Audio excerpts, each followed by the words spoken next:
Ang tanong natin, nasa na si Bato? Bakit nakatakas? Sino ang nagpatakas?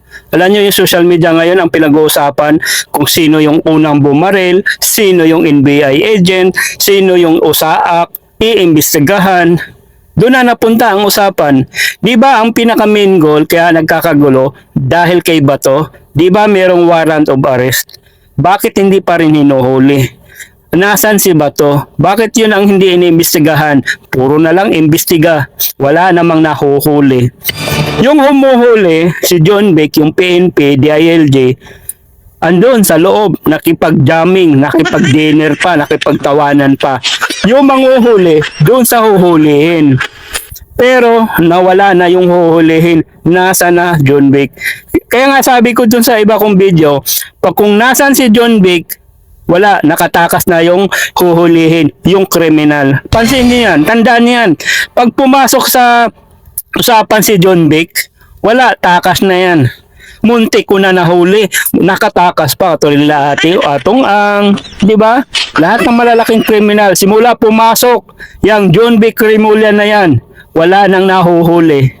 Paano? Tinanggal niya yung general niya, yung PNP chief niya, si General Torre. Nawala. Pati yung PNP chief ngayon, sablay, wala rin. Di ba? Ang tatamlay.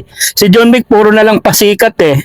Paano? Nasasapawan siya ni General Torre, kaya gusto niya tanggalin para mapunta sa kanya yung alam mo na, di ba? Laging tawag doon, papa-interview. Diba? Puro na lang interview. Katulad kahapon. Kausap na si Mr. 10K, Hudas na Senate President. Diba? Nag-interview. Sabi ni John Vic, okay ang Senado. Okay ang mga senador. Safe na safe. Okay si Bato. Hindi niya pwedeng hulihin. Imagine mo yun. Tapos kanina madaling araw, wala na. Ngayon, sasabihin naman ni John Vic, hindi niya alam.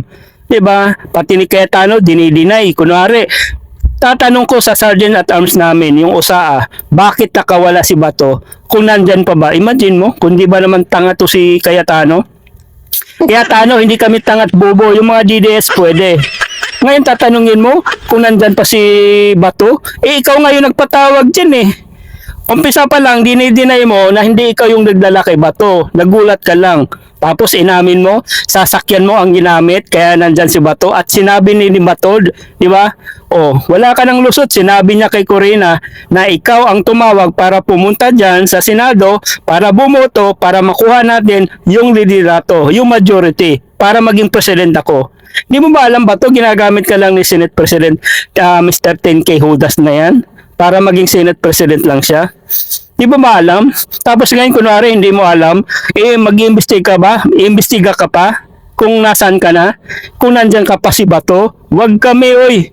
Dapat talaga, wag natin tigilan na mapalitan itong si Hudas Senate President na yan. Simula pumasok yung hayop na yan, nagkakagulo-gulo ng mga senado.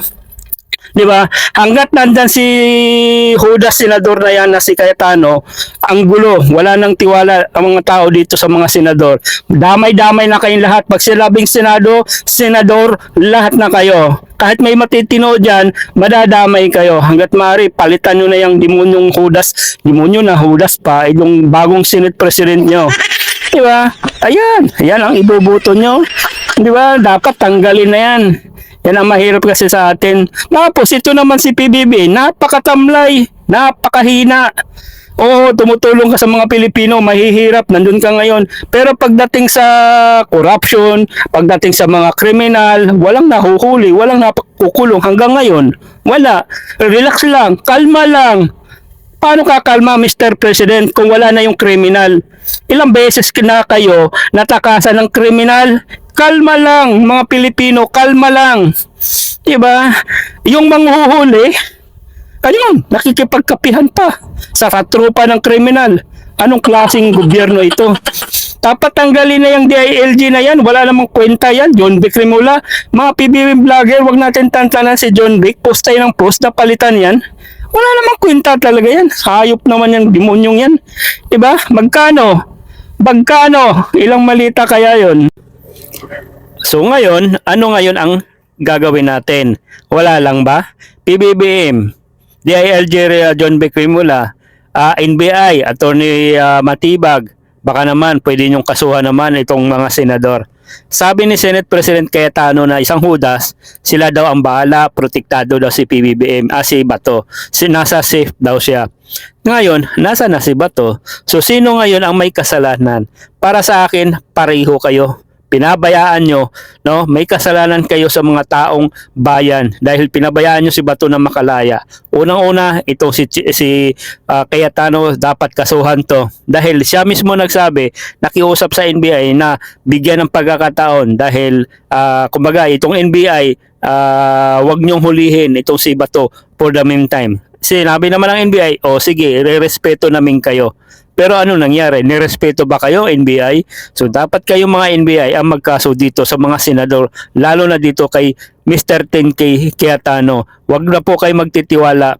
Nawala na po ng tiwala ang Pilipino sa PNP, sa DILG, baka naman NBI. Kasuhan nyo. Kasi kayo na mismo ang pinagbibintangan ng mga senador na ito.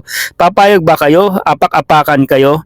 'Di ba? Kayo ang law enforcer, 'di ba? Tapos kayo ngayon yung iniimbestigahan, kayo ngayon yung sinisiraan. Aba naman, galaw-galaw din pag may time. Alam ko NBI Matibag napakalupit. Maliban dito kay DILG Remula, mag-resign ka na. Walang kwenta yung PNP DILG natin. Walang kwenta yan. Simula nung inalis nyo si General Torre, naging matamlay ang PNP. Okay? So, yun ang aabangan natin. So, para sa akin, abangan natin ang magiging update. No? Sana ito si Bato, wag manlaban. Kasi kung ako ayo si PBBM, gagawin ko rin yan kung anong ginawa ni Duterte sa mga Pilipinong pinagpapatay. Hindi ko naman sinabi gawin ni PBBM. Ang sabihin ko lang, Bato, huwag kang manlaban. Okay?